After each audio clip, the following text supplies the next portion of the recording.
Hi, this is the wrong hero speaking from behind the scenes. Please do not mistake this distinguished individual for the wrong hero. However, the wrong hero does assume many guises, and I want you all to be aware that no matter where you go, no matter what you do, the wrong hero probably doesn't care. So, with that in mind, I'd like to present part 20 of our mammoth projected 24-part series, which has been interrupted in several of the weeks that we've been running it since, as a matter of fact, some of the tapes weren't quite up to broadcast quality speed. Um, it's really too bad I don't even have time to eat my ham sandwich.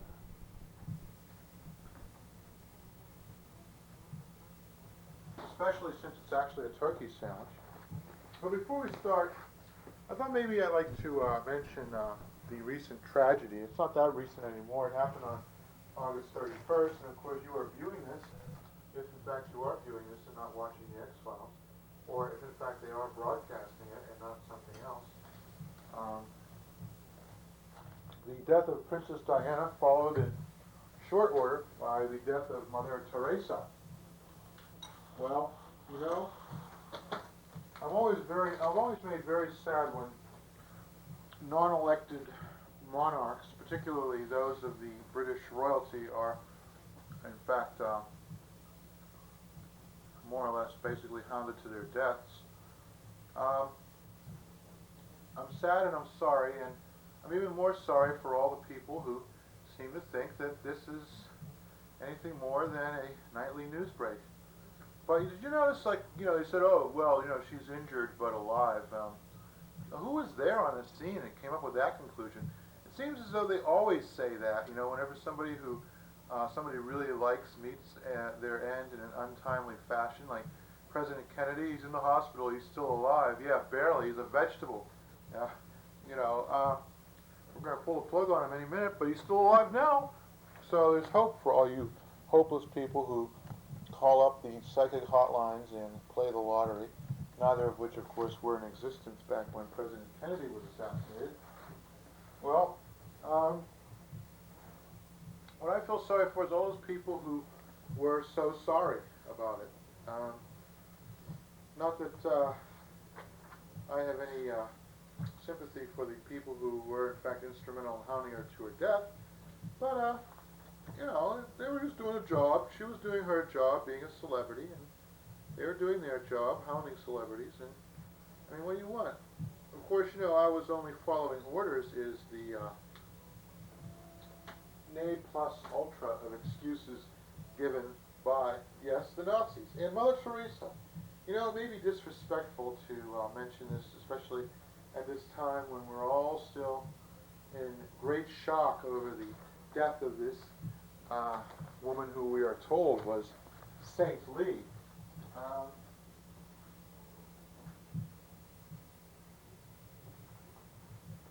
If not, in fact, an actual living saint.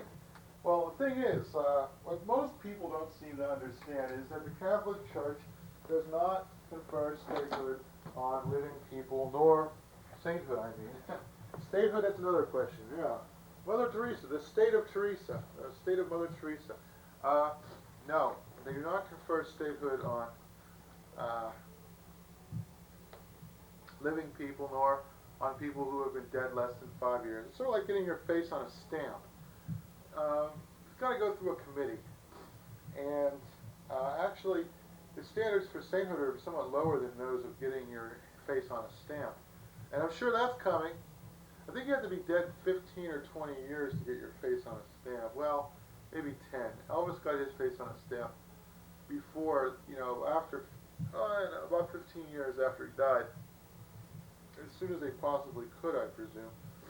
But, well, Mother Teresa will not have her face on a stamp in the United States anytime soon. Perhaps India will wish to issue a commemorative edition, which will cost them about 2 cents to make, and will end up being collected and traded for many, many times more money. And of course, all the profits will go to charity, just like those of what we presume will be the Princess Diana stamp and all the commemorative songs by washed-up British pop stars which will come out in the wake of the death of Diana. But what I wanted to say about Mother Teresa was, or Teresa as they call her, is that she kind of looked like Yoda. You ever notice that? Well, I did. I mean, it's kind of disrespectful to bring it up and all, and if I weren't the wrong hero, I probably wouldn't, but there you have it. You get what you pays for. Oops, is this thing running? Yeah, it's running. Okay. Okay. Good. Because I would have hated to have spoken for the last 7 minutes to what is basically a dead camera. So, you'll notice that in spite of my firm resolve to actually show you the face of the wrong hero, but of course the wrong hero is someone whose face, once seen, means you can no longer live. However, the camera's giving me problems. I think it's just about on its last legs. In fact, it's been just about on its last legs for the past few years. So what I have to do is, do a audio dub over existing footage, which the nice folks at CCTV don't really approve of. But in this case, necessity is the mother of invention, and I'm up against a pretty fierce deadline. And I'm going to graduate school. I'm doing a double major. I'm working a graduate assistantship for 10 hours a week. I'm working another 37 hours a week in order to keep body and soul together. And where I find the spare time, as a matter of fact, the time I'm using now to do this, I should have been down at the University of Rhode Island, doing my graduate assistantship, but I finished all my work early, and I told her I'd be around for the next hour and a half, although I split the second I told her this, and presumably she won't go looking for me, or if because her class doesn't let out till 11:45, so she'll probably just figure, oh, you must have left a little early. Yeah, about an hour and a half early. I should have been there till 1:30, and now here it is 12:20, and I even got in a round of grocery shopping. I got a nice big shank ham. I didn't get the butt. The butcher told me that the shank tastes better, and in this instance it's cheaper, and the only difference is there's a bigger bone, I guess, in the shank. I don't know. Well, I'll find out soon enough when I try to cut that sucker open. The whole idea of eating a hog's rump, I mean, it's kind of distasteful, isn't it? But hey, eat to live, not live to eat, and all that good stuff. I have imagined that, if I could get by without eating, I probably would. I mean, not that the food doesn't taste good or that I can't find the food I like Kafka's Hunger Artist. I'm talking like I just had about a gallon of coffee, and I haven't, but I'm about to. It's not that I can't find the food I like, it's just that eating takes so much time. The preparation, the initial purchase, and the actual physical act of chewing. I'm working a 60-hour week here, counting travel time, and maybe not even counting travel time to and from work and such, and classes. I'm counting that as work because it is work, and there's all this homework. Wait a minute, I'll be right back.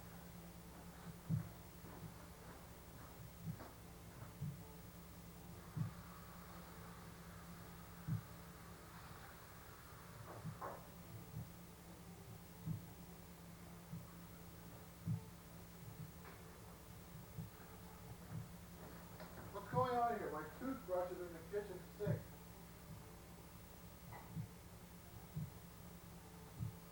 My girlfriend probably put it in there to impress upon me what a slob I am. Well, I know I'm a slob, damn it. I'm not saying I'm proud of it now, mind you, but, what's this? Access to legal education.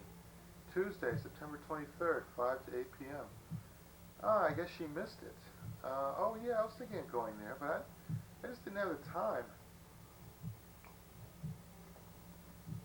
We're going to go see, Whose Line Is It Anyway? They're going to make a special appearance in Providence. Maybe I'll be discovered because of my spontaneous wit. Anyway, here's Bruce Anderson in The Spectator of May 31st talking about the First World. As you know, you can divide the world into the First World, Second World, and Third World, not to be confused with the Fifth Estate. And the First World is basically the industrialized Western world. Isn't it nice that they grab first place? And the Second World would be something like Eastern Europe or Russia, the industrialized, somewhat Western world, but not fully industrialized to the extent that the big boys like France, England, China, I don't know about China now, wait a minute. France, England, the United States, the United Kingdom, Canada, not in Germany. They're not really quite up to speed. And then of course there's the third world, which we all know is parts of Asia, Africa, South America, where the message just hasn't sunk in yet. Growth is good. Well, actually, that message has sunk in a long time ago. The whole rationale for the post-World War II mindset has not really been liberalism versus conservatism, as we all so fondly think. It has been more growth versus mere growth.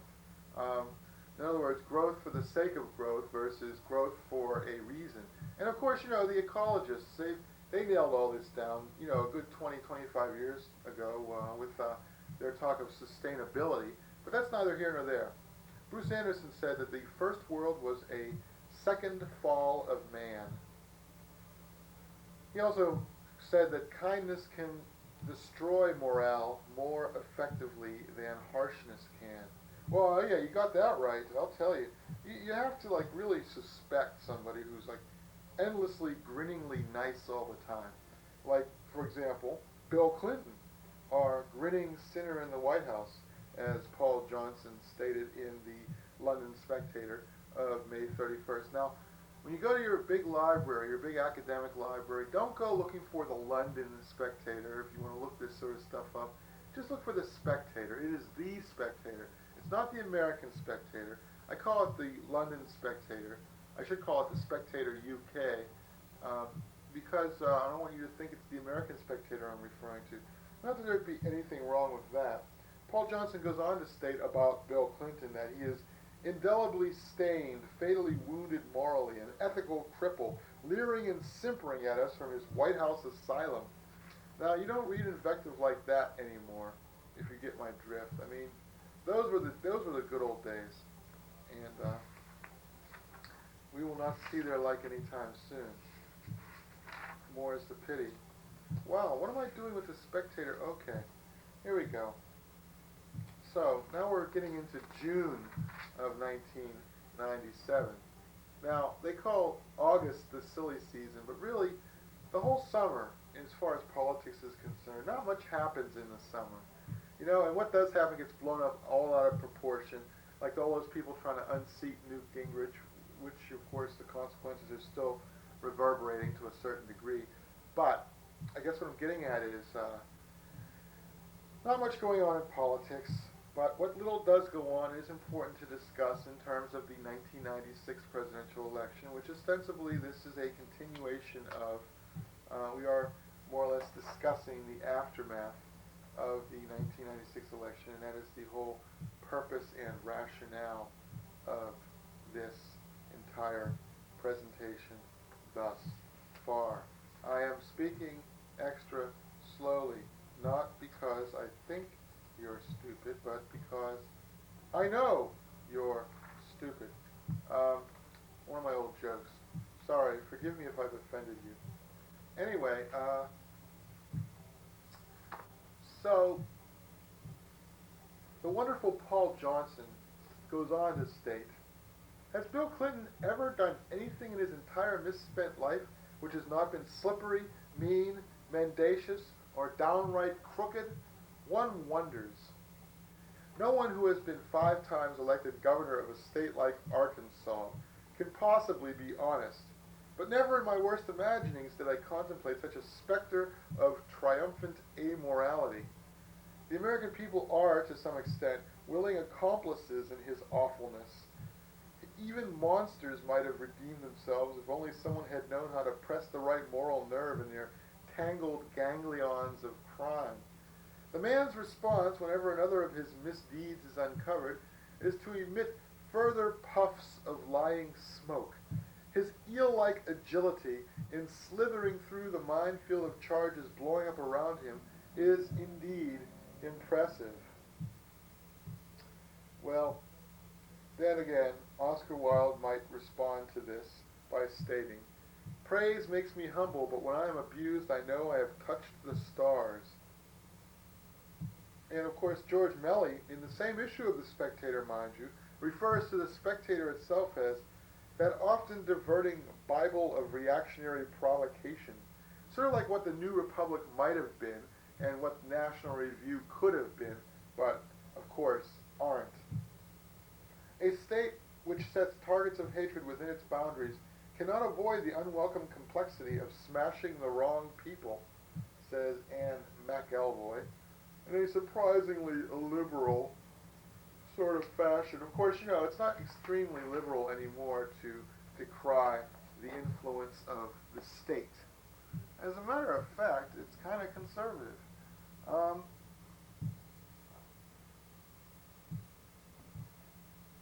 You probably saw that recent episode of King of the Hill. Since this is little more than an animated cartoon with no animation. But you saw that episode of King of the Hill where they start talking about how great the NRA is, and Hank Hill pipes up, temporarily not a gun fanatic at this point, and says, how can you think well of any place that comes out of Washington? And indeed, they do have a rather large and influential lobbying arm in the nation's capital. It's funny though, I was talking to somebody from Maryland, from Falls Church, Virginia actually, and I said, oh, that's where the Christian right has its headquarters. She got very upset. Like, oh, well, I don't know, I don't think the people there would be very happy to hear themselves characterized in that fashion. She was a historian. I had to go to this dreary history thing, meet the professors and have them ignore you, and talk to other professors and people who look more interesting than you. But anyway, she was saying, oh, Washington, D.C. has it all over Boston because they got better art galleries, they're free, and the stuff in them is like harder to find than the stuff in Boston. I mean, well, I don't know, maybe she's never been to the Museum of Fine Arts in Boston and gone to the room where they keep the Cézannes and looked through the paintings, looked right through them. If I had a girlfriend, I could look through the paintings, I could look right through them, as Jonathan Richman said. But I don't know if that's strictly the case. I've been to Washington, D.C. I almost went into the halls of Congress, but I had illegal substances on me at the time, and I was afraid they might search me and discover them. So I was very paranoid. But I did notice one thing. The steps of Congress have this deep, gritty grime in them. The steps leading up to it. And it's like, that's the blood of all the people who have ever crossed the wrong senator or congressman. Just a thought. It would be kind of boring if I just read through this entire thing, right? Instead of, that is my notes, instead of actually sidetracking from time to time. How can you believe in someone who believes in everything? Is the query put to us by those fine people at the Spectator. It took conservative zealots. I'm trying to find out who said this. All I have is NB. No, it's in the New Republic, that's why. It's in their notebook. Presumably the editor, Michael Kelly, who was fired, shit-canned, some would say, because, not so much because he was against Clinton, but because he was also criticizing Gore. And the publisher of the New Republic, of course, is thick as thieves with Al Gore. Note the metaphor, not intended to signify anything. Oh, and another interesting sidetrack. In the trial of that sportscaster who bit that prostitute on the back, at her bequest, he says, there's a tape recording, and in it, she says, oh, we're going to bring Al over. And he goes, oh! He's really gratified, and then the tape cuts off. Now, maybe this is the missing 17 minutes, Maybe it was Al Gore who he was crowing in exultation over the potential arrival of. But anyway, getting back to Michael Kelly, or presumably someone speaking on behalf of Michael Kelly, it took conservative zealots just 2 years to renounce, ravage, and reject Newt Gingrich's helmsman of their revolution. It has taken them less than 1 year to do the same to Trent Lott. That's progress. Nichols sees himself, I think maybe he was talking about Newt Gingrich when he said, how can you believe in someone who believes in everything? Don Nichols sees himself as the heir apparent, and He's constantly at Lot's heels, said a top Senate aide. In the Weekly Standard, Bill Kristol tagged Lott with the ultimate epithet for defectors, Clintonian. Lott's woes are only the most recent sign that Republicans cannot get used to life outside the wilderness, where they have roamed for 40 years. After decades of defining themselves through shared rejection by the Washington establishment, they reflexively react to any sign of bipartisanship or even productive leadership in a fellow GOPer as a signal to hit the purge button. Hey, that's a great notion. Purge button. I gotta get me one of them. See, I gotta write this down now, because you never know. I might be doing a presentation someday, and if that were the case, then I'd have a ready-made title for it. Of course, I gotta write it first, don't I? I've got all these titles I could have used and didn't, like feasible and fortitude. But wait a minute, let me get to the end of this rather lengthy quotation here.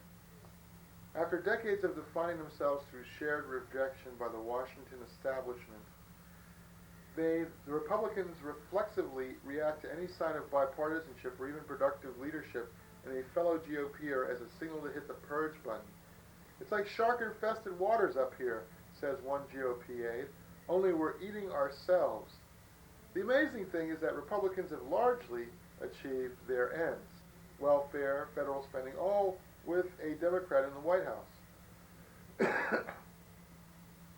Indeed, Democrats, racked by their own identity crisis, may finally have a strategy to regain control of Congress. Let Republicans win. It's killing them. President Clinton is merely the latest to discover that boorishness has become actionable under law, in referring to the Paula Jones scandals. There's no citation for that. Anyway, what I could have called this, neglected gardens, certain weirdnesses, one unit away from extinction, remains to be seen, a fictional character, no imagination required, all but spent, urbane decay, finite pains. One of my favorites, I would have called it, bad clean fun, compulsory racism, middle-class freaks, too close to home, fall of the House of Crusher, President Raskolnikov, Big Boy, Mencken, Joyce, and Pynchon, I Hate Drugs, Irony-Free Zone, DJ, Novelty Speaker, Time to Kill,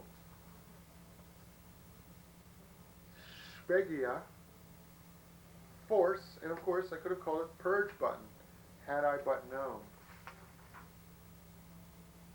Well, sir, in The Nation, dated June 23rd, now don't get the wrong impression. Don't get the impression that all I ever read is The New Republic, The Nation, and The Spectator.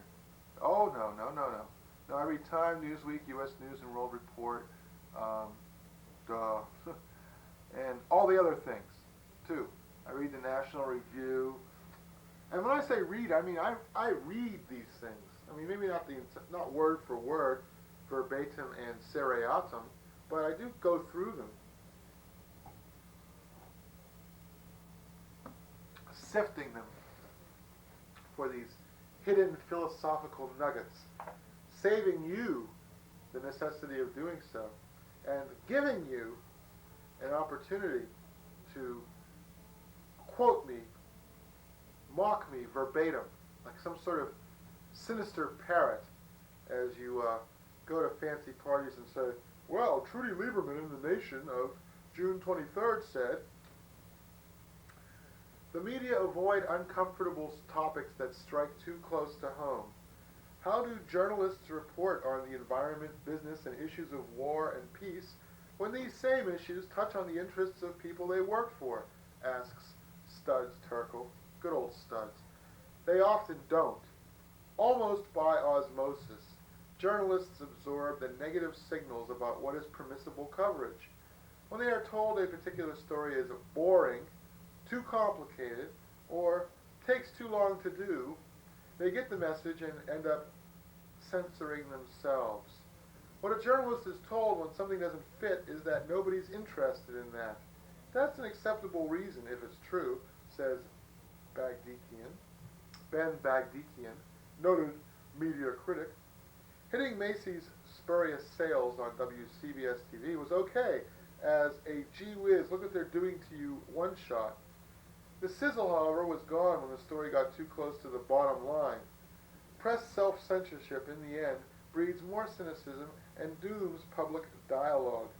By muffling its own voice, the media limit their own usefulness. Now there's a new book by a fellow named David Schenck called Data Smog. And in it, there is a new word. He coins a new word, data valence. And this is cited by Andrew L. Shapiro in The Nation of June 23rd. Leave it to The Nation to pick up where the extreme right wing leaves off and prove themselves to be every bit as paranoid about the depredations of big government as the aforementioned far right. Yeah, the far left and the far right have a lot in common. Well, not an awful lot, actually. On the far left, you're more likely to see somebody bicycling down the street in a fanny pack with a dork knob ponytail swinging to and fro behind his rhetoric clotted head as he swerves to avoid small animals and provocatively veers, judders, and careers in front of rapidly moving automobiles, particularly in Cambridge. Whereas the far right-winger can be seen in his natural habitat, a land yacht of recent vintage, preferably Cadillac or Oldsmobile or Eldorado or what have you. Perhaps he's a little more modern than that. He's went out and purchased himself one of those new model Malibus. And of course he's listening to Rush Limbaugh, probably taking a nip from a flask bottle of whiskey that he has in the glove compartment, striving with all his might and main to hit that same bicyclist, and listening, to this right-wing crackpot spew his poisonous rhetoric and nodding his head in solemn agreement to every bit of whimsical yet highly dangerous nonsense that the rhetorician sees fit to share with his audience of ailing and nearly senile codgers. Yeah, it's hard to find a really... When young people take up the cause of the far right, they usually are very ostentatious about it. Like David Duke, they strut around in Nazi regalia. It's just the instinct of the young to sort of parade their affectations. And it's unseemly in an older person, particularly if they have exceeded the age of 40 in any way, to do the same thing. One finds it faintly ludicrous, even when people like Shriners are driving down the street dressed in their fezzes with the little red tassels. I mean, it's like, well, okay, you're a Shriner, okay, that's fine. I got nothing against Shriners. They help kids in hospitals with horrible burns, and they do a lot of good things, but, you really have to, be so boastful about it. I mean, can't you do your Shriner thing in your own sinister warren and leave the rest of us alone? And but the thing is, there's all sorts of ostentatious people, and we're exposed to them sometimes against our will, even if we eschew the watching of television programming. And nobody ever criticizes them for being ostentatious, right?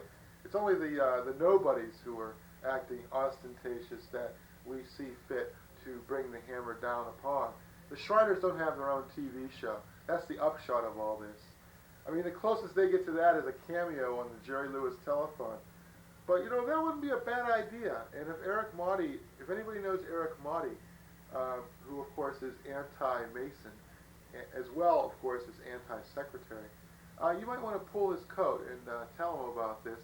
The notion of a anti-Masonic television show. Like, the Masons, who are they? What do they want? And then, spew out all these ill-considered facts about the Masons. every American president except Kennedy and Kissinger has been a Mason, which isn't true anymore. I'm not entirely sure there ever was a time when that was true, but I mean, what better out group to focus on than the Masons, the ultimate in group? Yeah, I hear if you're a Mason and you go see a judge and the judge is a Mason, all you gotta do is show him your ring and he'll let you go. Huh. No Mason has ever been hanged in this country. That's another one of those seemingly uncheckable facts that are circulated about the Masons by people who are so crazy that they even care about the damned Masons. Well, I wouldn't be a Mason, personally. If I was going to go that route, I would probably join the Knights of Columbus or something like that, or one of the smaller groups. I just don't like to be around people who are smug because of their standing in the community. You know what I'm saying? I mean, it's always been something of a bête noire of mine, as is people using French expressions like bête noire without being able to pronounce them like me. Wow, this is great. I'm looking at some of the stuff that I stick in the back of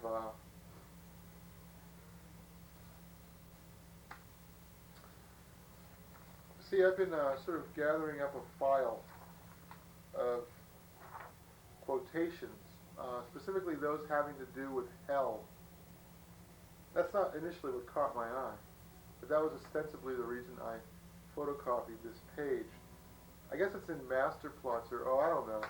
I think actually it's in some sort of book that tells you the source of various cliches and quotable quotes, like heirs of all eternity. That's from Love's Labour's Lost. And hence, oh hence, ye that are uninitiate. That's from Book 6 of the Aeneid. But the quote that I just uncovered is the hell within him. It's from Paradise Lost, Book 4. Horror and doubt distract his troubled thoughts, and from the bottom stir the hell within him. For within him hell he brings, and round about him. Nor from hell one step no more than from himself can fly by change of place. Hey, that's great. I'm going to use that in my next column in the Noise. I do this column in the Noise, which is a local rock and roll publication called Seen Hell. And part of the gimmick is that every month that the column appears, there's an epigram which mentions the word hell in some connection. And if it's very helpful, if the epigram has some bearing upon the subject matter, I've tried to be better about this. Of course, Milton is a great source of phrases with the word hell in them, and I don't want to mine that source. The thing is, you stack all the really obscure references. You front load them, and then once you're sort of flagging for inspiration, that's when you pour on the heavy guns like Milton and Shakespeare and the Bible. Oh, the Bible, please. Hey, does the Bible even mention hell? I'm not sure that the Jews even believe in hell. I mean, I don't think it's mentioned in the Old Testament. I'm not entirely sure that Jesus ever mentions it either. For that matter, where in the hell is hell? In the Bible, I mean, I don't think there are very many references. I mean, there's Gehenna and Sheol and such, but no references to hell per se in the Bible. That's an add-on. Yeah, I could bore you all day with my singularly profound thoughts on this matter, but instead I prefer to bore you with other people's thoughts about different matters, specifically politics. Gee, was it William O. Douglas who said, "The right to be let alone is indeed the beginning of all freedom"? And in fact, didn't Timothy McVeigh quote that? And where did he find that quote? Why, he must have found it in The Nation of June 23rd, 1997. Well, now we have William O. Douglas. I think this is William O. Douglas being... No, it's not. The citation is actually Andrew L. Shapiro, I think. Gee, I don't know, I can't keep track. But, yeah, probably. The U.S. has a long and distressing record of miscalculating its friends and enemies. Duh. The sometimes friends have included Stalin's Russia, Chiang's China, Syngman Rhee's South Korea, the Shah's Iran. Oh, come on, we put the Shah in there for Christ's sake. Of course he was our pal. You think we'd be like putting people in there who are inimical to U.S. interests? I mean, come on, even the CIA wouldn't bumble to that degree. Okay, anyway, our miscalculating our friends. The colonels, Greece, the generals, Vietnam, Lon Nol's, Cambodia. Never trust a world leader whose name is a palindrome. Lon Nol's, Cambodia, Seiko's Zaire, and a rich collection of petty despots in Central America and the Caribbean. Some, we insisted at the time, such as Stalin's Russia and Chiang's China, were great democracies in the making. Some fell into the more refreshing category of FDR's SOBs, but our SOBs. But even then, their importance was usually overestimated. The enemies have included, as all-time favorite, Fidel Castro and a number of mainly Near and Middle Eastern figures formerly described as Soviet or Chinese puppets and now identified in Washington terminology as leaders of rogue regimes, such as, Saddam and, the late Ayatollah and such not. And anyway, he goes on to say, history is a better guide to policy than futurological speculation or the straight-line projection of current trends. Okay. Gee, that is such a good quote that I'm going to have to try to find some way of annotating it somehow. Oh well, ho-hum. I don't know how I could fit that in, but somehow I will find a way. Now, coming up in the coming weeks, there's this great quote about power. Power counts, says Robert Reich, but no, it's about how politicians seek only to gain power. They are not the party of the Democrats or the Republicans. They are the party of power. So, if you had to give them a choice between having power and renouncing their party affiliation, well, of course, they'd go for the power. 9 times out of 10, I'm sure. Look at Phil Gramm. Being a conservative Democrat was becoming increasingly untenable. And so in the late 70s and early 80s, he made the big crossover to the Republican camp. And he even diligently ran in a special election as a Republican, just so people wouldn't think that he had represented himself and gotten elected under false coloration. So, in the fine journal In These Times, which you'll all be happy to know has ceased its 2-week hiatus and is now back on the stands with a sizzling new gut slammer of an issue. What was the big cover story that month? I have it written down somewhere. The government justifies a bloated military budget by pointing to global threats created by U.S. arms sales. Hey, that's swell. See, what he's saying in effect is, this is James Weinstein in an editorial. We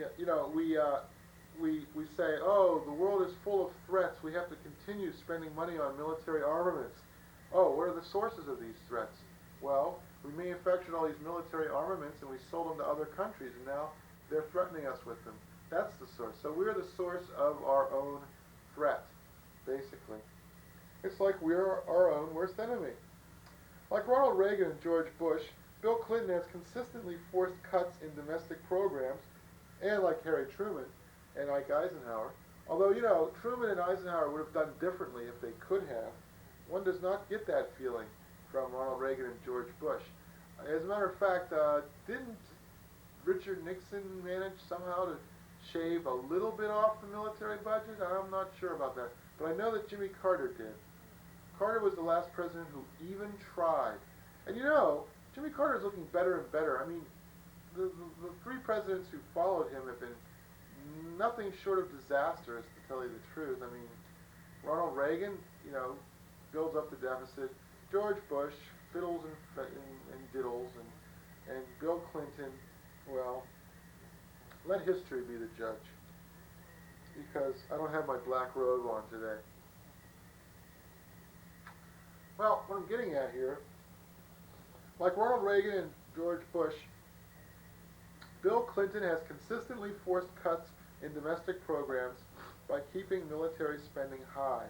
This is the cost, in Clinton's words, of America's leadership in harnessing the global forces of integration, meaning the cost of continuing to reduce the rest of the world, and particularly the underdeveloped world, to adjuncts of corporate America.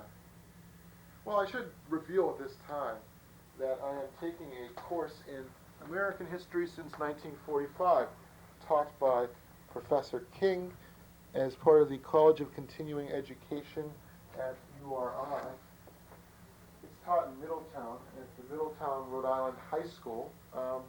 It's actually a pretty good course, but Professor King will be leaving us soon and will be replaced by another professor. So all the sucking up I did so assiduously will have been wasted.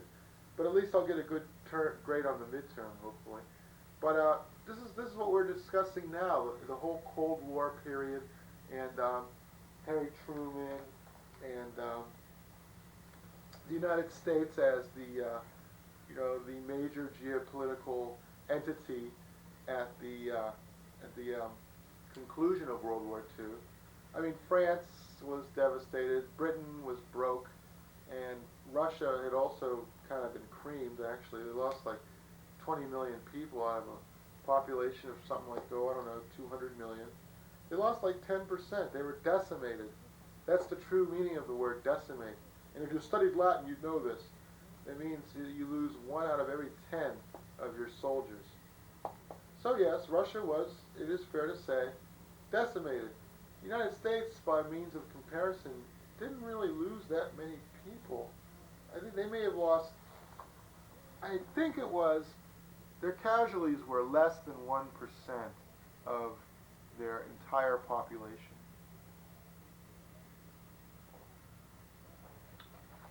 I believe that to be the case. Casualties, of course, are to be differentiated from people who were killed. Russia had, 6 to 8 million dead, and an additional 12 million casualties. These are people who are wounded. In the past 7 years, the United States, again quoting James Weinstein in These Times from June 16th, in the past 7 years, the United States has sold roughly $100 billion worth of weapons abroad. American military manufacturers have increased their share of the market to 70%. Clinton has pushed these sales as vigorously as his predecessors. In other words, the Pentagon and the Clinton administration are actively engaged in creating the threat that they say we must be prepared to meet. Well, now, people who know a little bit but not too much about history frequently say that Eisenhower warned against the military-industrial complex in his farewell address in 1961. But they have not dug deeper into Eisenhower's philosophy. If they know anything at all about Eisenhower's philosophy, that's virtually the only thing they know. Actually, Ike was a pretty smart guy. I mean, you think he was bumbling, amiable, grandfatherly, perhaps verging on senile, and his second term was possibly a mistake.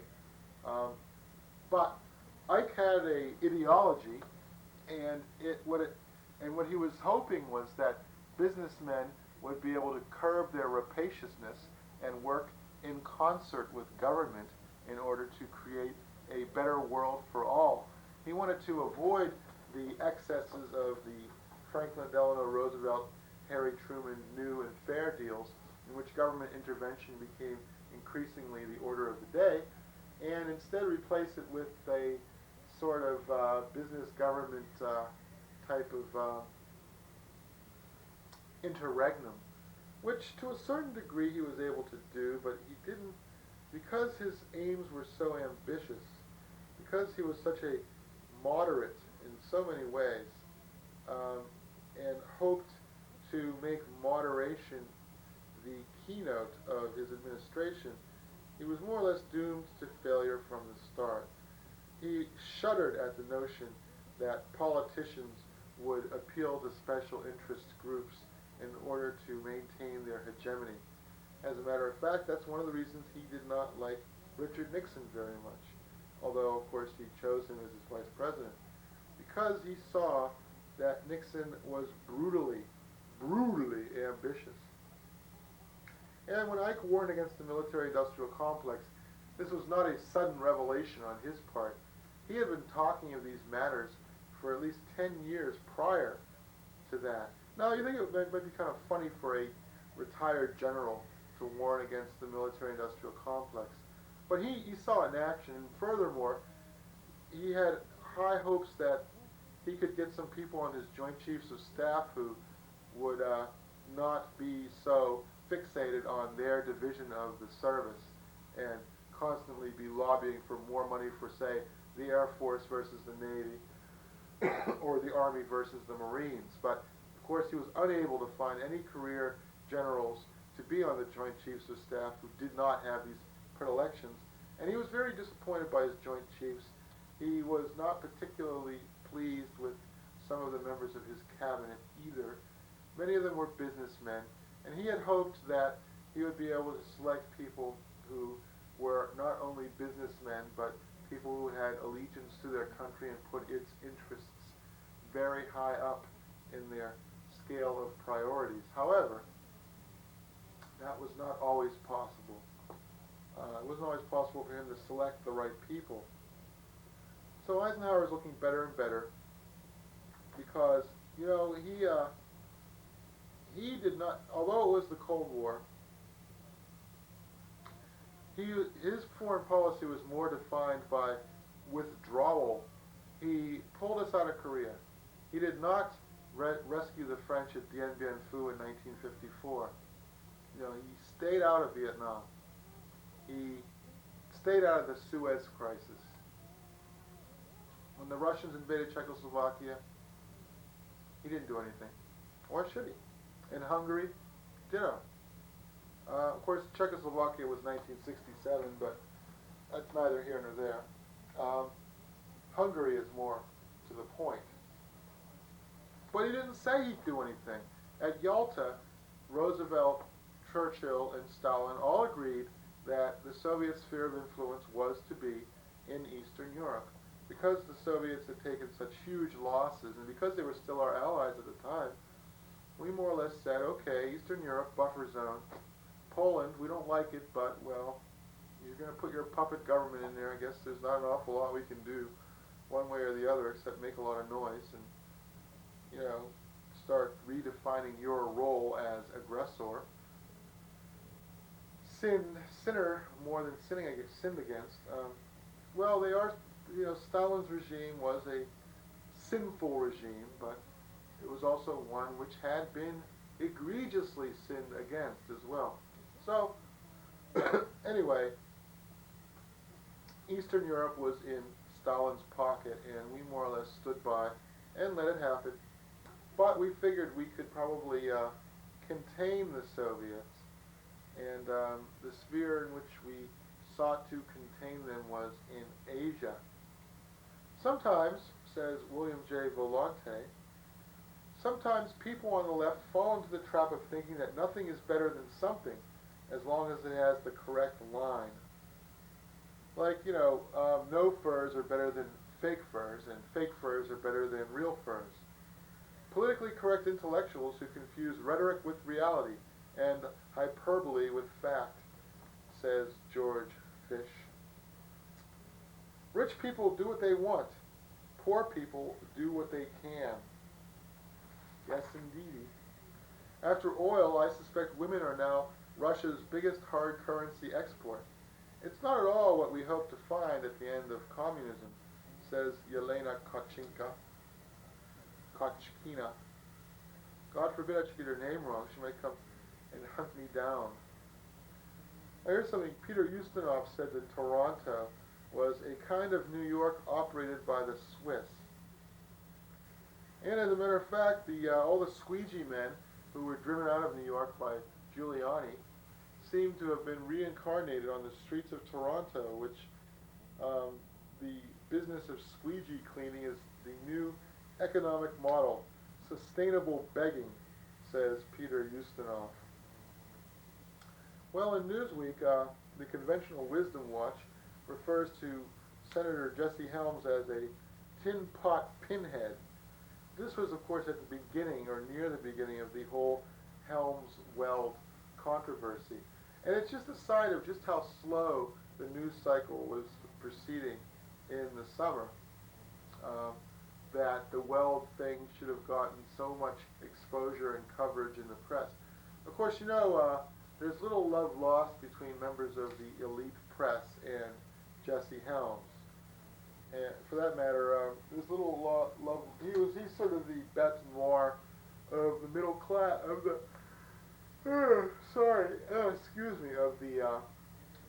of the ideological left. He's the big kahuna. He's the guy against whom people on the left can define themselves in opposition to. You know, everybody's got to have an enemy to define themselves against. There are few spectacles less meaningful than the theocrophilia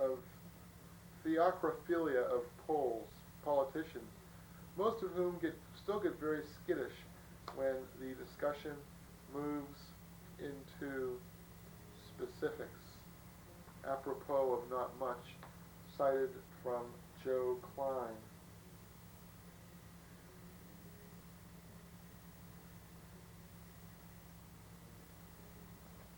Starvation in Korea. Peasants are bulking out their pathetic maize rations with sawdust. Children look half their real age.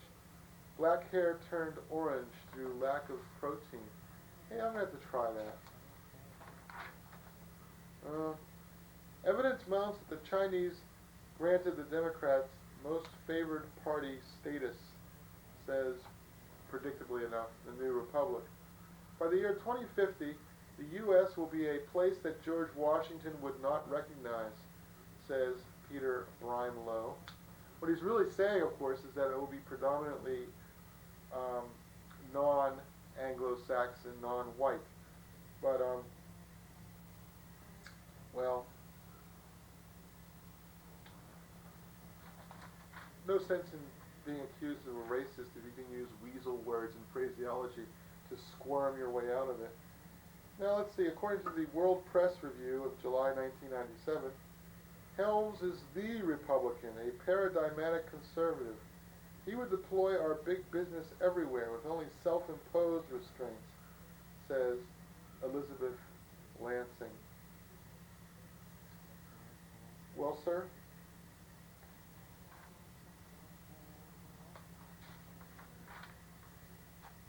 North Korea, dead and dying children abandoned by the roadside, peasants too weak to plant crops, out of tractor fuel and with draft animals eaten, farmers drag improvised plows, says Jasper Becker. The policymakers are thinking about managing a crisis. There's no indication of a plan in dealing with North Korea, says Nick Everstadt. Authorities are broadcasting recipes for boiling grass in North Korea, according to Asia Week, cited in World Press Review, July 1997.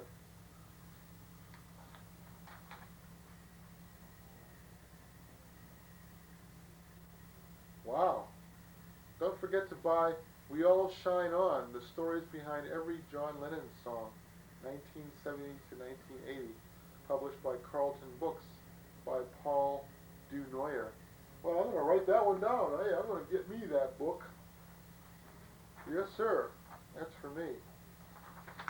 I'll write it on the back of the hell sheet. I can order it through interlibrary loan.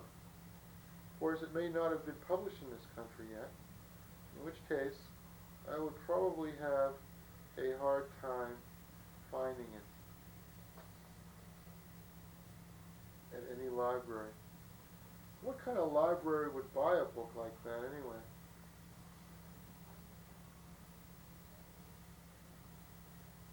See, it's helpful to me as a librarian to know the publisher because if for some reason or other I have a faulty citation, I can go into the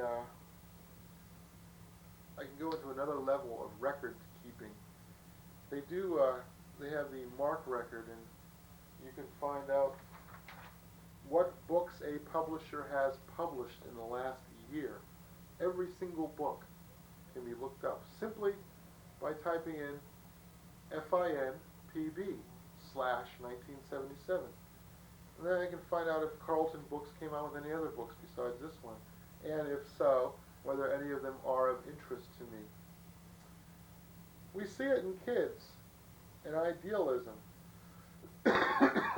Without that, human beings aren't human, says Eric Hobsbawm in the New Statesman of June 6th.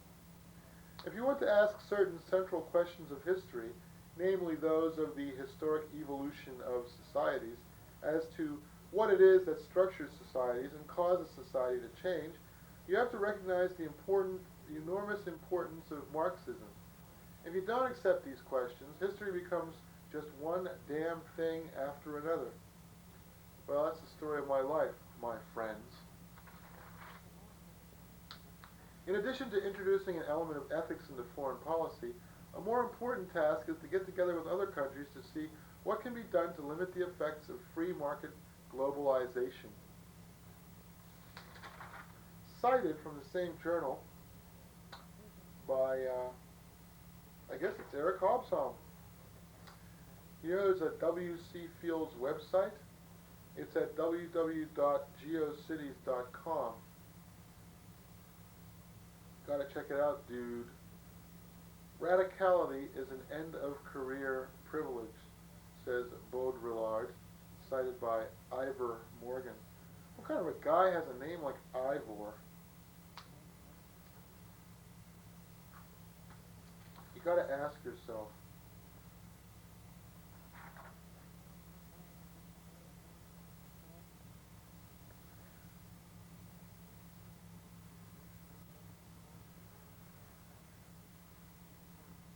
well,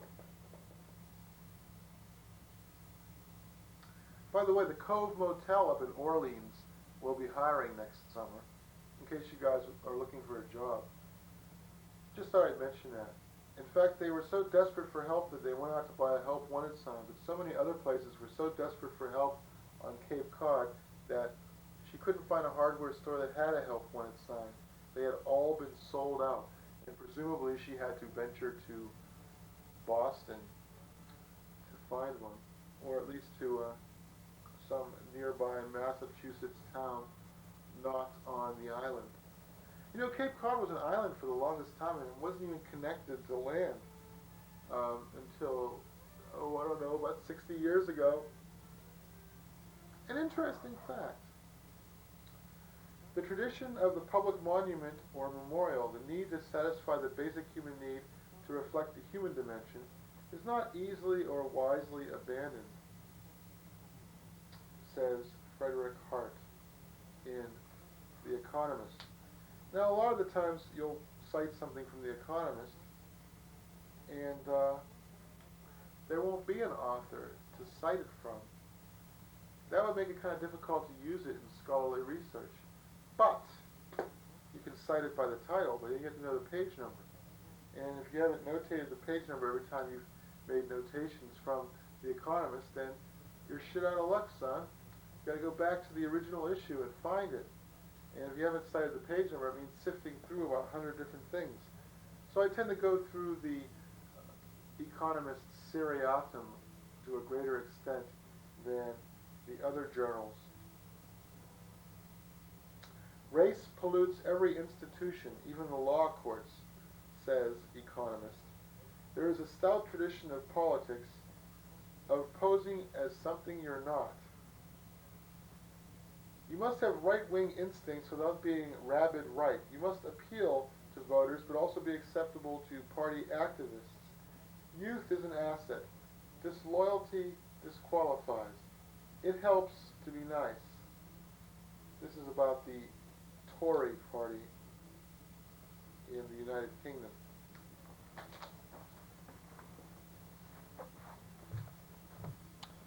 I thought I heard a clicking noise. Apparently not. This tape is wavering. I hope to God it isn't a bad tape and that I haven't wasted all this time for nothing. Well, it's not really a waste. I mean, it's therapeutic for me. I get my rocks off. I get my jollies. I should have done this an hour ago. I actually listened to what I was saying as I was saying it. In other words, put on the cans. Well, according to the cans, this is being audio recorded, unless I made some terrible, terrible blunder, which apparently I have not. Well, maybe I'll pause for a moment. Well, I don't know what to do. I just don't know.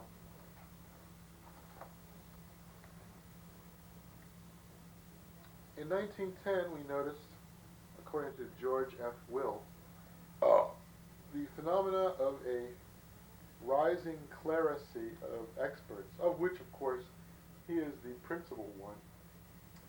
In 1912, it was thought a tutoring in government and business would lead people up from backward practices, says the clearly disapproving George Will. He cites de Tocqueville. When a workman is unceasingly and exclusively engaged in the fabrication of one thing, he ultimately does his work with singular dexterity, but at the same time he loses the general faculty of applying his mind to the direction of the work. He every day becomes more adroit and less industrious, so that it may be said of him that in proportion as the workman improves, the man is degraded. While Ford is trying to change, the sheer number of executives with military experience has made this difficult. That is Ford Motor Company. The machines, says Samuel Butler in 1863, are gaining ground upon us. Day by day we are becoming more subservient to them.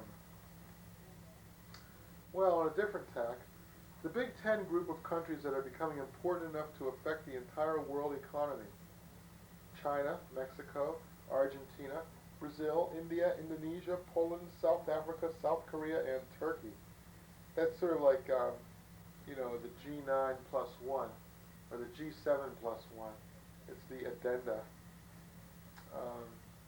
Who are the G7? England, France, the United Kingdom, Russia, the United States. I forget. Who else is there? Anyway, see, I had this memorized a little while back, but I just can't seem to remember. The 10 Commandments. Collect them all. That's my motto. Well, the GOP, fat, mean, infighting machine, according to the Conventional Wisdom Watch in Newsweek of June 23rd. See, we're getting there. Back when Joe's namesake grandfather ruled the Kennedy clan, problems like these were taken care of before they ever reached the papers. As Kennedy mythology has it, old Joe would simply write a few checks, make a few threats, and suddenly no one could remember a thing. There was never a question of pitting one brother against the other. In the 90s, the protective aura and the quiet payoffs are long gone, yet they live with great expectations and under great scrutiny. The old emotional link to the Kennedy name used to be tragedy, says one family friend. Now it has become women and sex. They are emblems of a tabloid time, now somewhat diminished, says Howard Feynman. John Lee Harvey left notes with the doorman at Caroline and John Jr.'s home, stating that he loves the Kennedy children and doesn't understand why they do not love him and that he will make them love him. Whoa. Maybe Kennedys can't cry, but Shrivers can, said Sergeant Shriver. Hence the expression, Sergeant Shriver's Bleeding Hearts Club Band. Maybe we should make Peach Bottom, Pennsylvania, the United States capital.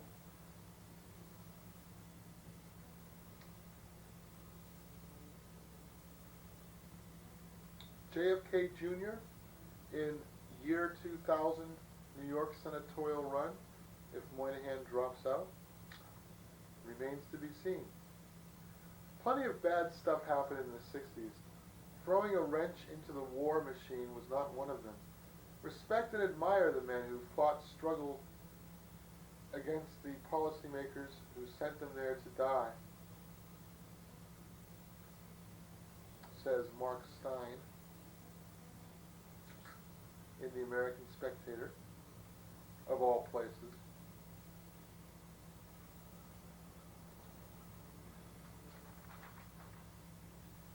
What we learn from history is Churchill's motto: never, never, never, ever give in.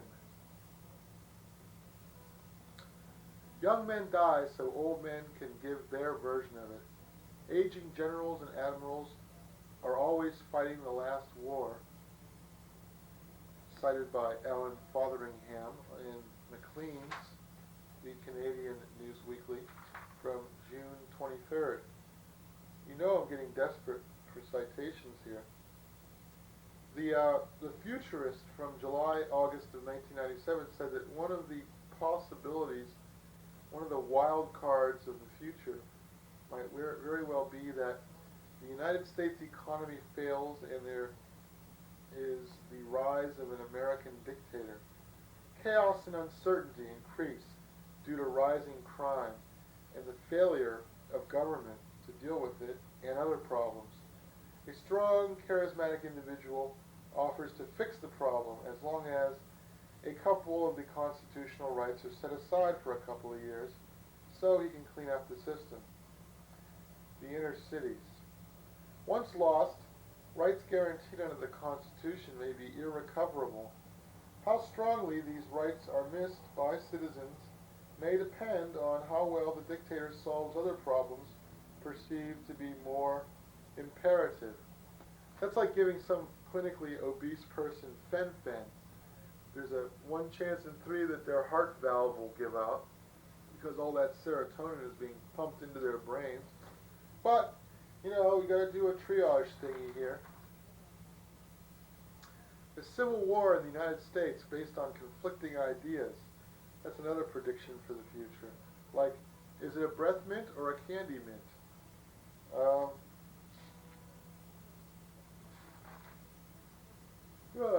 UFOs, according to the Spectator of June 7th, conspiracies and psychic powers are the 3 main streams that have irrigated the intellectual underworld of the 20th century.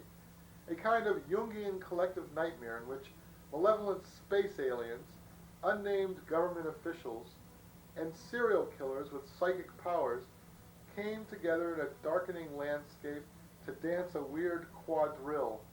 Many people accept this material as more or less factual. There is an international network of UFO believers, and they hold frequent conventions. Nor is an interest in UFOs confined to nerds in anoraks. Reagan and Carter reported seeing them, though neither subscribed to any theory. In the 1950s and 60s, the space aliens were thought to be benevolent and worried in case the human race destroyed itself with nuclear weapons.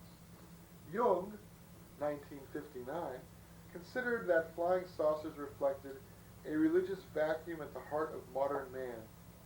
In our darker and more paranoid time, the aliens are far from benevolent and are frequently abducting people, especially bored and lonely housewives, and carrying out unpleasant experiments on them. As for the secret world government, the model of the secret world government, consisting of bankers and big businessmen, all intent to making us subject to a world dictatorship. They belong to a Masonic breakaway society called the Illuminati and are behind the so-called Bilderberg Group and the Trilateral Commission. American right-wing militia share many of these notions. Everything is under control and going according to plan. This mode of thought, shorn of some of its fascist implications, has been taken over by, you guessed it, the American UFO movement. Instead of Jewish bankers, it is space aliens. My own boring theory of history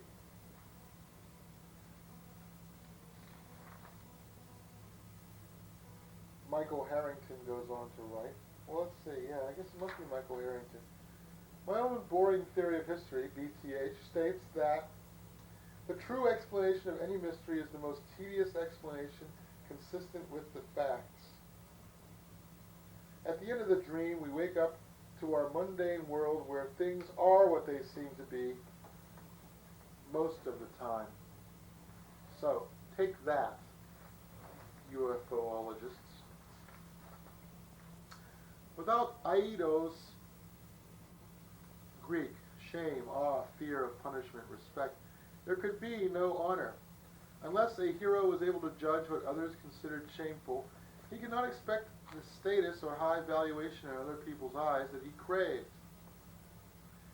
That he was so able to judge indicates that there was broad agreement about what constituted honorable and shameful behavior.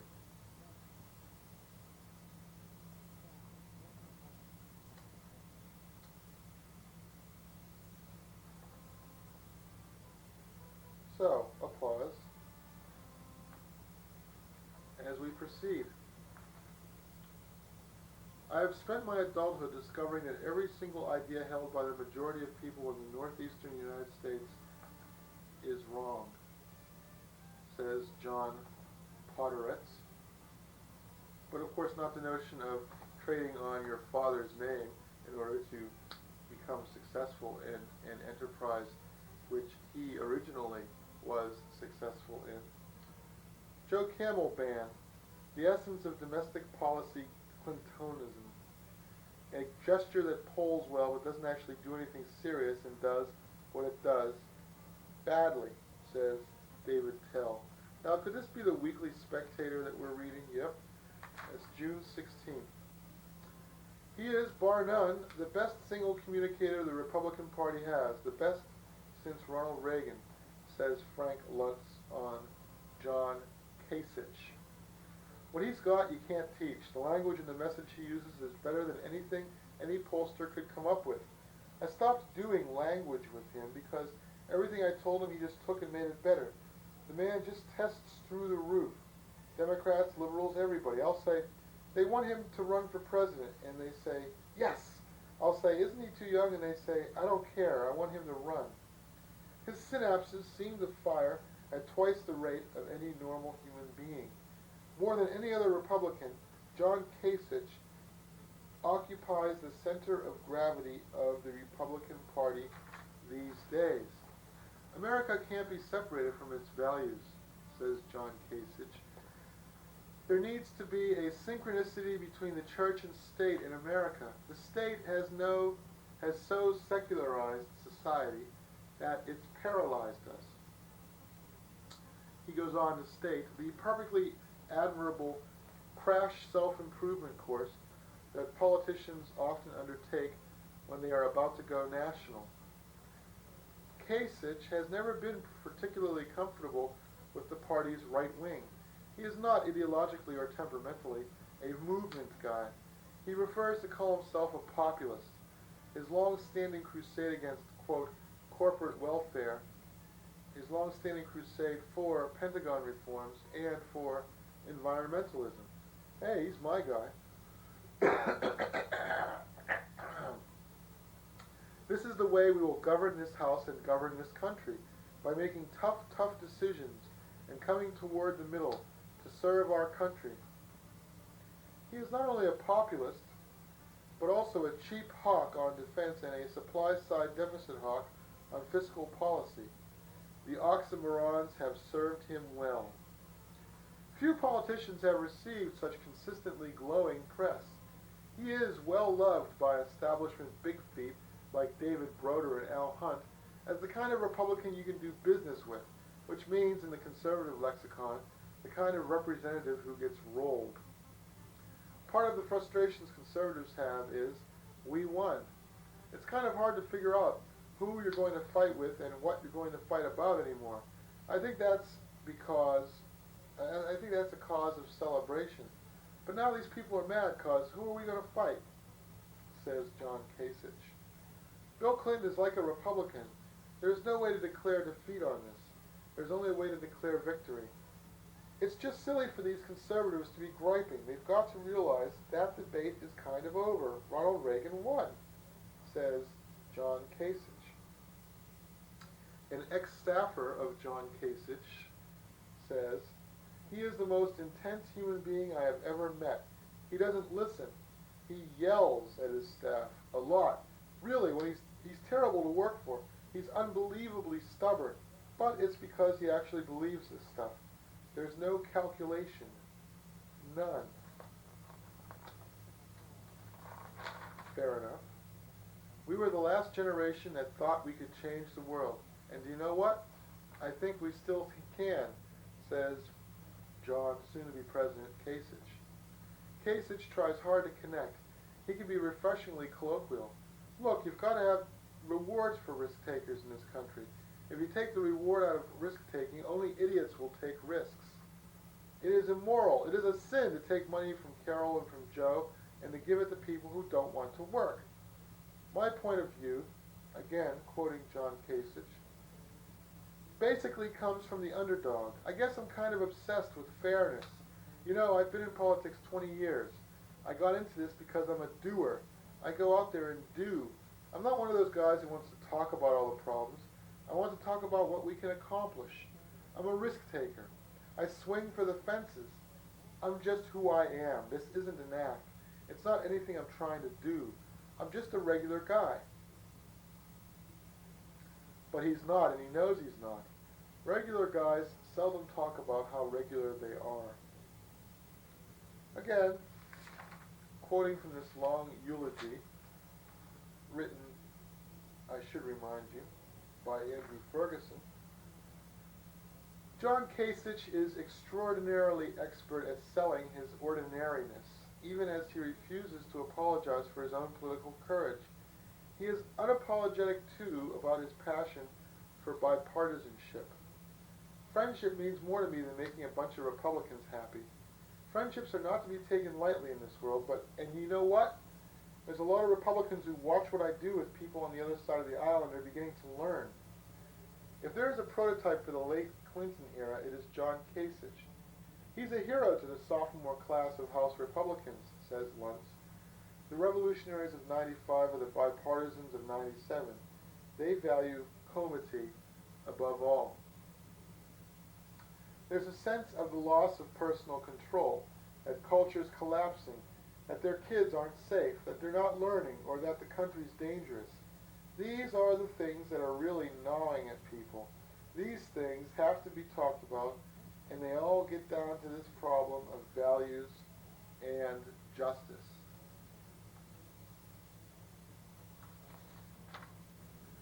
I'm a lot more interested in healing this country than in engaging with the enemy. Look, I'm not in this to be a Republican. I'm in this to fix my country, says John Kasich. And that about ends our John Kasich Memorial celebration. And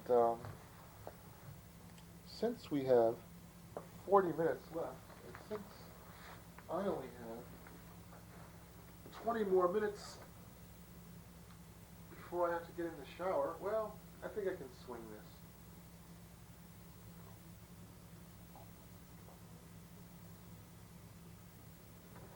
Nobody said it was going to be easy. Don't ever make that mistake. Well, quoting again from the Weekly Standard, this time from June 23rd, The New York Times' editors have yet to scrape the U.S. out of Nicaragua bumper stickers from their Volvos, says the clever Andrew Ferguson. David Brooks refers to Teddy Roosevelt as a conservative who didn't have a bad conscience about serving in government, a firm subscriber to that most conservative belief, the pervasiveness of sin. Conservative activism is his most influential legacy. Teddy Roosevelt used federal power to promote unifying public institutions, a nationalist, individualist tradition. Wow, we're really making progress here. Progress, as far as I'm concerned, is getting through as much of this notebook as I humanly can. I'm not going to get to the end of it, though. There's just no way. I would have liked to.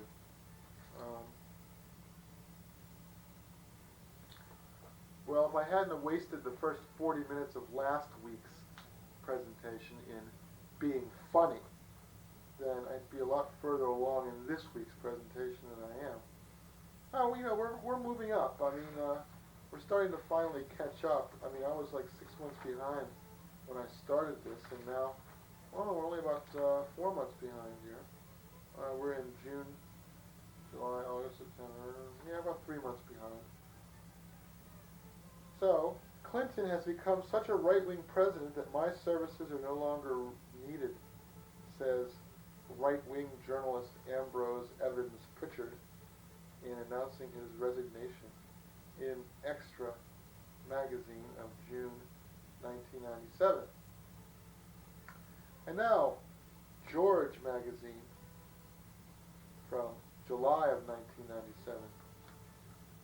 Sometimes I wonder if Rush Limbaugh is really a closet leftist, out to portray conservatives as cruel and avaricious. He may be the best thing that has happened to liberals since Dan Quayle, says Morton Paulson. According to Jeff Rodkey, there hasn't been a decent fistfight in Congress since South Carolina Senator John McLaurin and Pitchfork Ben Tillman slugged it out on the chamber floor in 1902. However, in 1964, Strom Thurmond did wrestle Senator Ralph Yarborough, the Democrat from Texas, to the ground, refusing to let him up until he cried, "Uncle." Tony Blankley says, "How does President Clinton get away with fooling the American people time after time? By assuming the worst about them." According to David Saltonstall, quoting Robert Randall, one of the few people who are eligible for legalized government marijuana, government pot is mediocre but effective, about what you'd expect from the same government that runs the post office.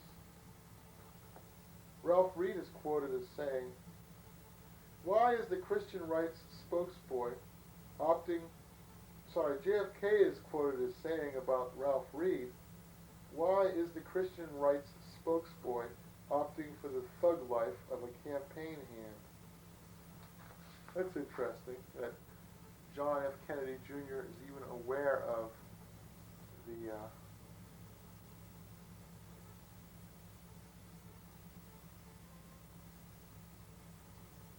the phrase thug life.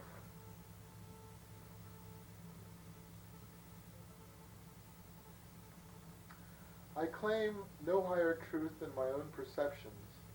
That is how I lived it," says Robert Reich in the New Republic, responding to the controversy surrounding his so-called memoirs. Peter Beinart says, "The new reformist, progressive, late 20th century mayors made efficiency their obsession," in a rather lengthy article which I will not cite at any length whatsoever, concerning the new reformist, progressive, late 20th century mayors. And it is almost precisely at this point that I see that there is actually no political news for virtually an entire week. Can you believe that? George is reduced in its July issue to citing the top 10 laws that lashed back.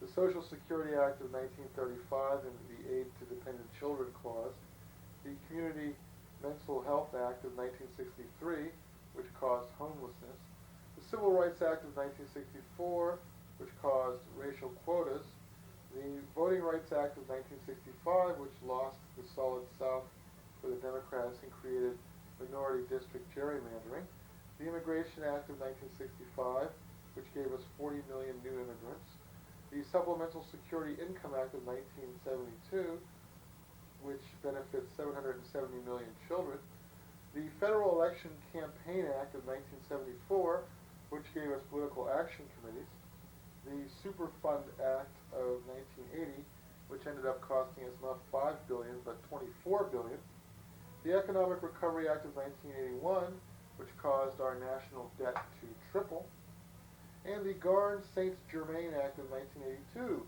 which caused the savings and loan deregulation, which caused the savings and loan debacle of the latter 80s. We have condemned the homeless and mentally ill to die with their rights on, says Charles Krauthammer, referring to the Community Mental Health Act of 1963. The President is capable of lofty rhetoric, but as often, his oratory is likely to soar higher than his commitment. This President offers only his words, not his soul, says an editorial in The Nation from June 30th of 1997. Why did Newt and company think they could lose this battle over backdoor cuts with a president who was a master at using tears as political ammunition? I am but part of a process that I cannot explain nor feel compelled to understand, says William Cohen, Secretary of Defense. I think it's the welfare kings we've got to be worried about, says Jim Hightower, referring, I think, to corporate dole.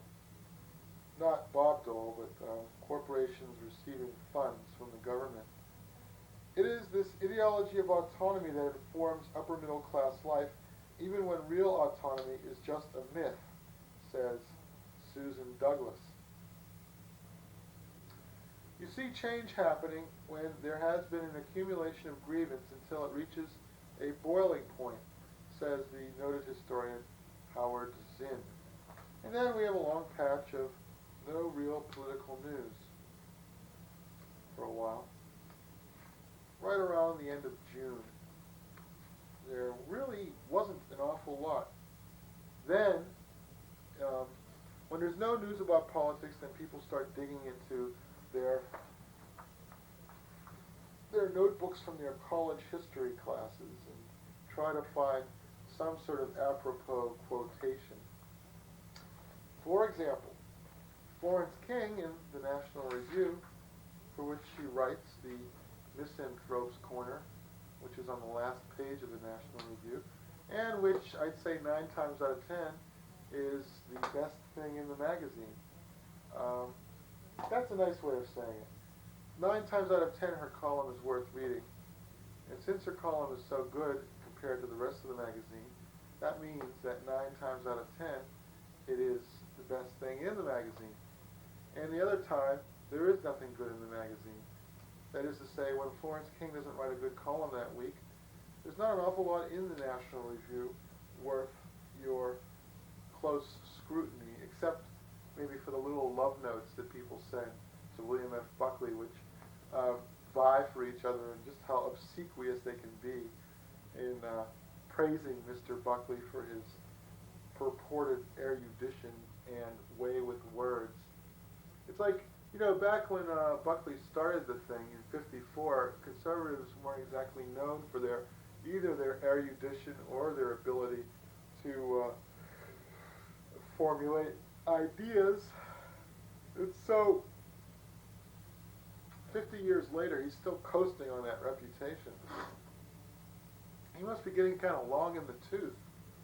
Anyway, according to Florence King, Will Durant said all great nations began stoic and ended Epicurean.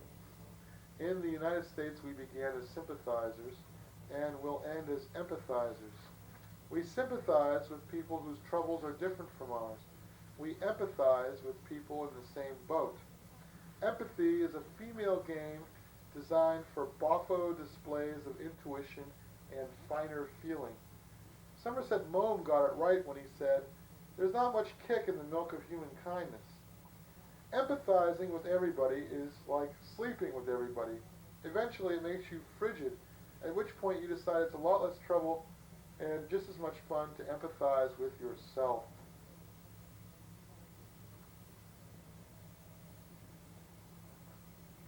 Ramesh Ponnuru, puppet conservative, says of John Kasich, getting back to John Kasich,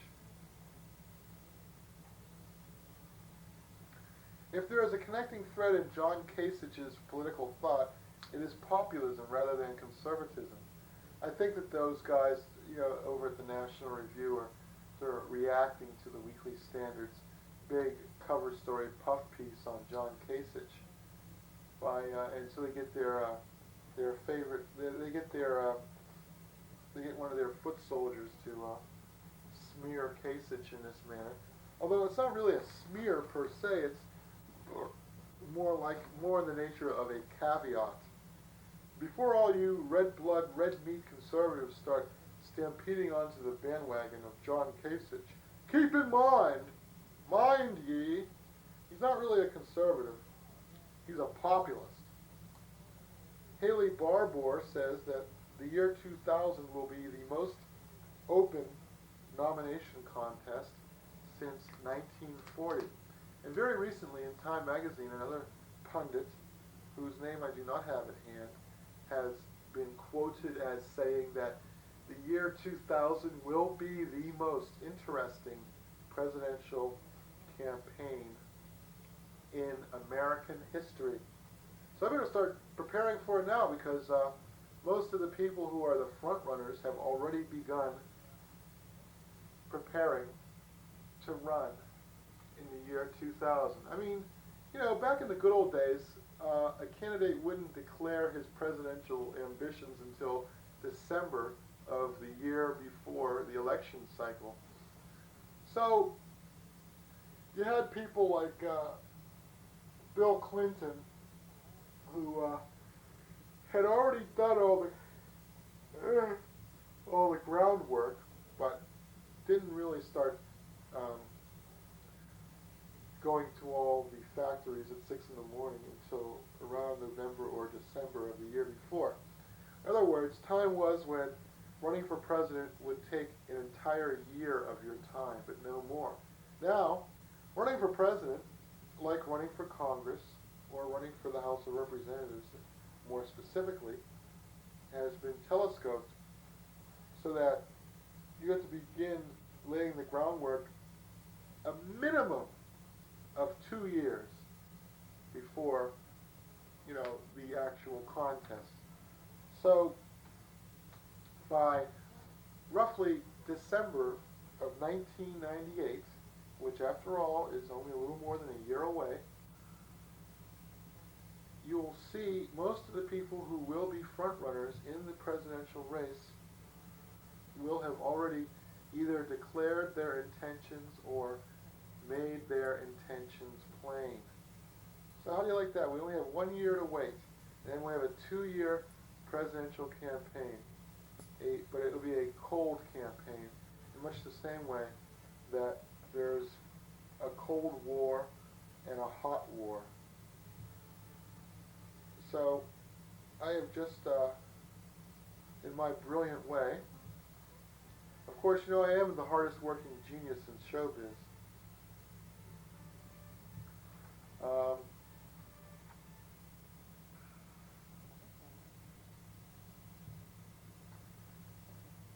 I have coined a new expression.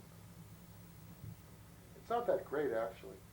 It's not immediately clear what the cold campaign really means. Let's call it the cold campaign for the presidency. And, along with the media who are assiduously milking this horse race aspect of the presidential campaign, there will always be those members who have nothing else really to write about except for the fact that the presidential campaign is beginning even earlier than it ever has before. And what does history teach us? Past presidential campaigns frequently didn't begin until, etc., etc. Well, Jeff Klein, writing in Mother Jones for July, August of '97, says concerning the rise of casino economies in various Midwestern states, before our eyes, Calvinism is transforming into casinoism.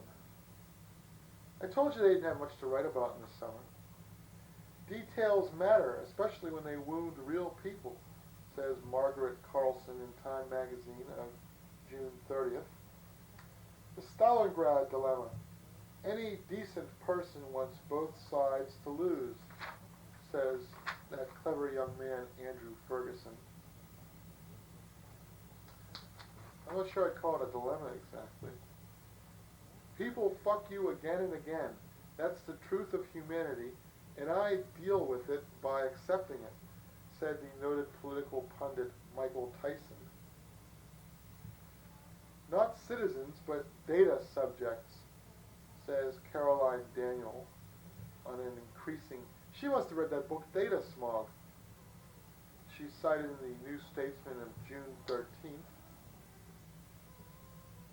Pretty soon we'll be into July, which is cool. Then we'll only be like 3 whole months behind.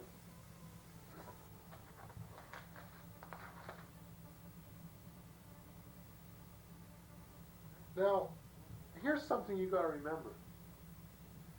Roswell, that alien spaceship that supposedly crash landed at Roswell, New Mexico, happened at just around the same time that Al Gore was born. Is there a connection? Just some food for thought there. Conservatives are more interested in sheer party loyalty than in disseminating truth, says Timothy Noah. Of course, you might say the same thing for liberals. What happens with the liberal press is that there are loyalty to causes. With conservatives, I suspect that there is much more of a loyalty to people, says David Brock, who refers to conservatives as attack dogs for the chieftain ethic. People are oblivious to the obvious, says N.O. Daniliu. Geez, what kind of a name is that? He must have felt that people were pretty oblivious to the spelling of his last name, and that's how he formulated this charming saying. The United States of Generica. Fast food joints, strip malls, subdivisions. An interesting notion. Mr. Giuliani, a semi-detached Republican. This is all before the big brouhaha. Quoted in The Economist of June 21st. I know that you cannot endorse me, but I want you to know that I endorse you, said Ronald Reagan to the Southern Baptist Union in August of 1980. Cowards won't show and the weak will die, the motto of the Iditarod bike race.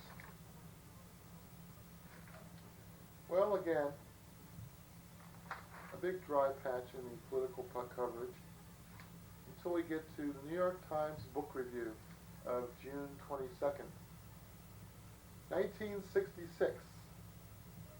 See, I told you, they always go into history there. On the stump, Nixon praised the opposition as a prelude to attack. It's a device, of course, to show I'm fair-minded. In the book, The Year the Dream Died, written by Jules Whitcover.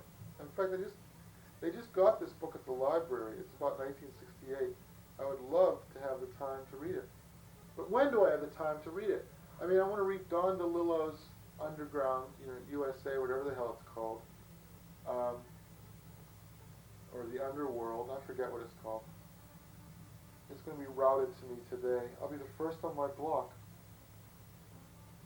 Eugene McCarthy, according to Jules Whitcover. His idea of his candidacy was passive-aggressive. He didn't want election. He wanted to be the elect. Eugene McCarthy's vanity and frivolous disdain of politics masked itself as purity.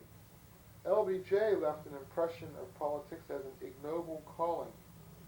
Hubert Humphrey was the liberal as ineffectual and weak.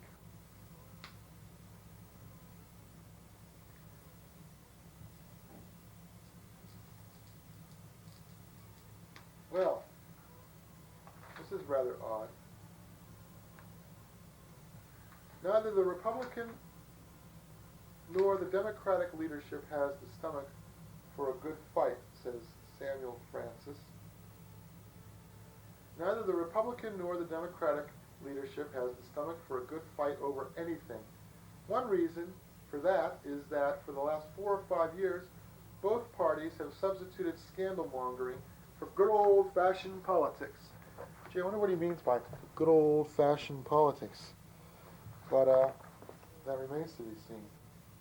It is probable that never before in American history have so many scandals, conspiracy theories, accusations of outright murders, cover-ups, and intrigues afflicted an incumbent national leadership as they have this administration. Instead of politics, America's political class prefers smut and smear. You don't have to take a position, learn, or argue about complicated public issues, or risk alienating constituents and interest groups. Everyone is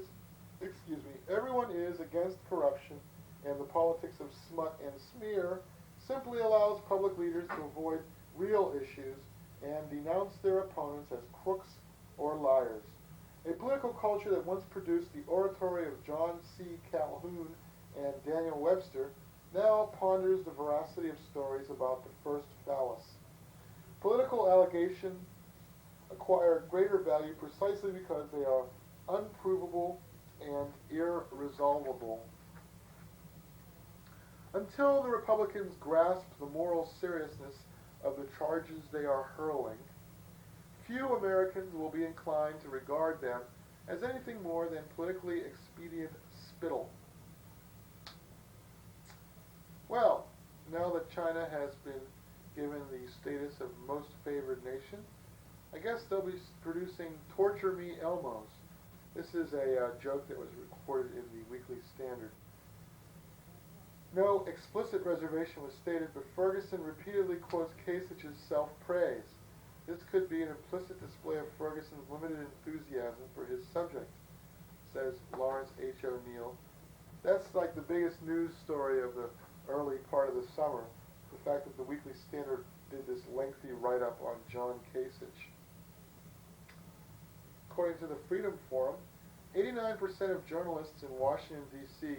voted for Bill Clinton in 1996.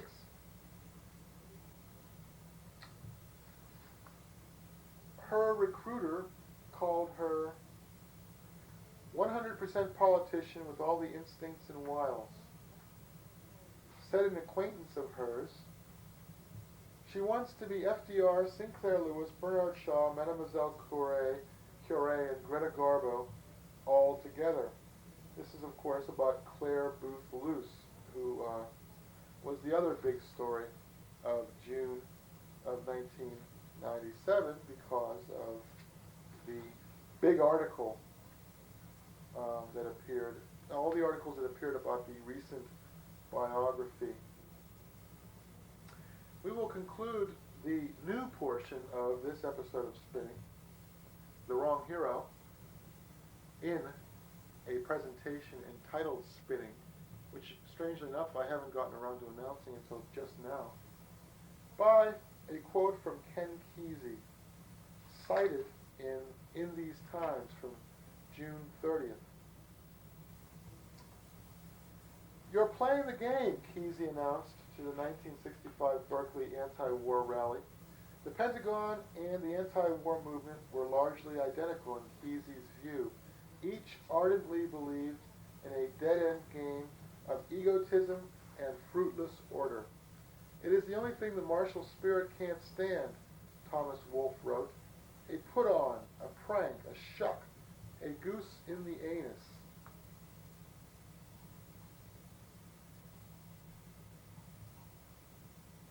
Well, that may well be. That remains to be seen. Personally, I wouldn't mind being chortled under the testicles from time to time. But, that's me. You may have better things to do. I know that I have to start getting ready for work.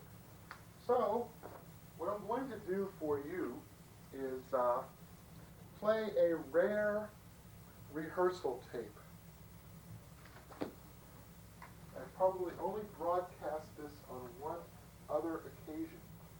And so you will have the benefit of hearing it again, seemingly for the first time. Oh dear. Actually though, I was supposed to, okay, this is pretty appropriate. This is a presentation entitled Cheap American Corn, and it is the second draft of my pan-ethnic diatribe.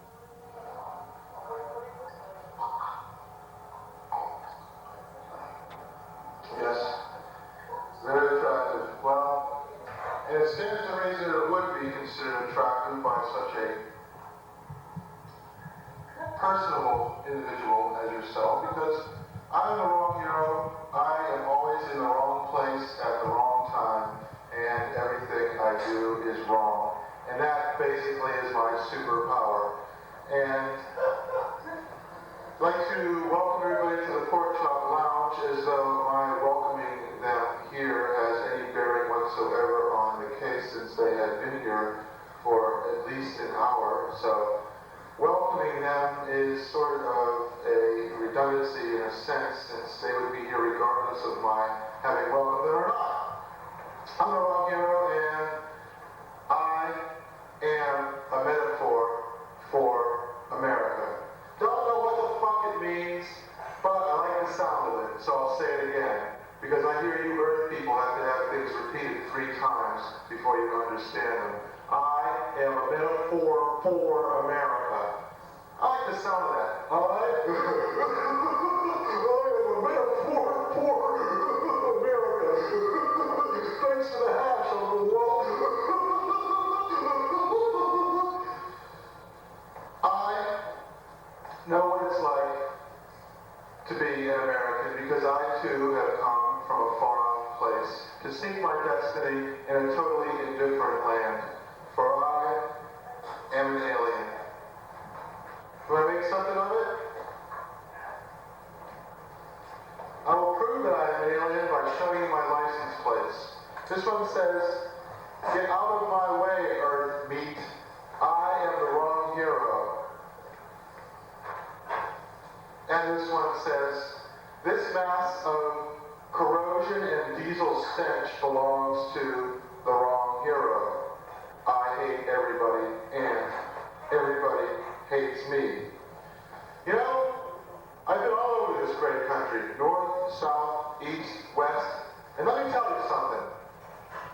It felt so good when the federales took the handcuffs off,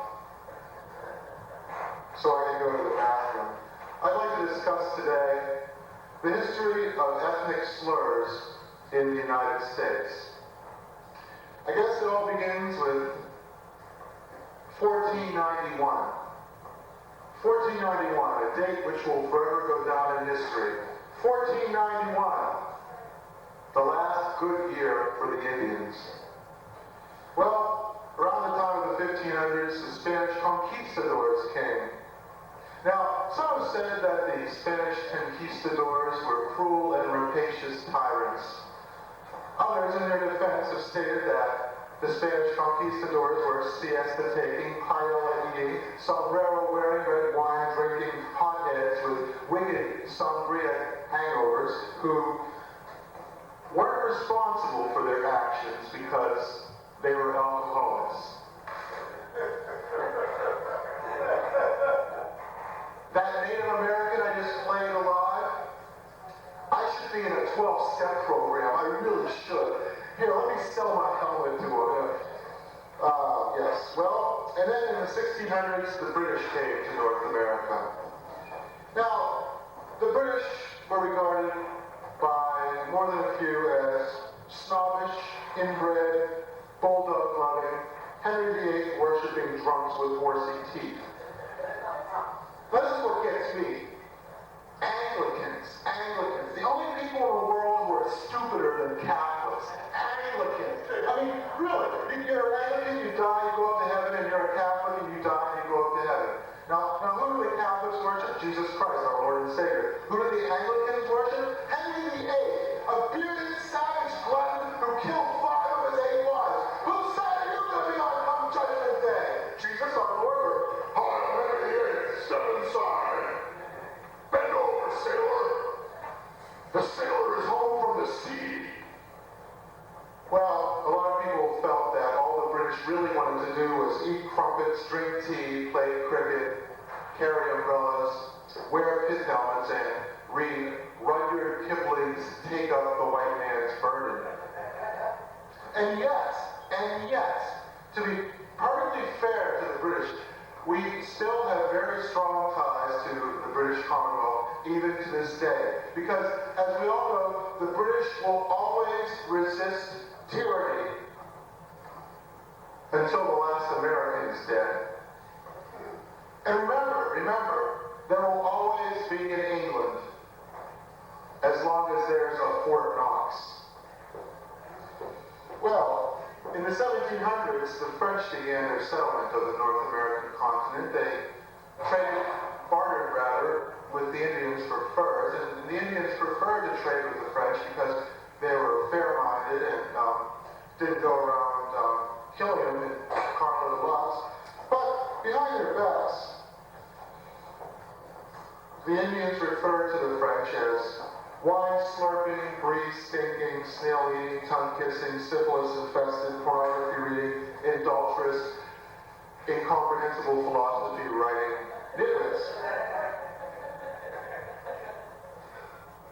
Well, in the mid-1620s, the Dutch, of course, landed on Manhattan Island and purchased it for $24 worth of trinkets from the Indians. The shrewd bargainers, those Dutch. You know, those very same trinkets today would be worth, about $24, give or take. What were these trinkets anyway? What was in these trinkets, man? You know, it was like, chew on this. Whoa! So, in any event, the Dutch were known as shrewd bargainers who gave us the expressions Dutch courage, Dutch uncle, and Dutch oven, which actually has more than one meaning. If you ever had a big brother who liked to stick you under the blankets and hold your head down there. But, be that as it may, the Dutch were known as tulip-sniffing, butter-eating, Heineken-gulping, clog-wearing fatzos, whose eyes were crossed from perpetually staring at windmills, whose fingers were shriveled up from sticking them in dikes, and who did nothing but ice skate and get goofy from smoking hash and low dives all day long.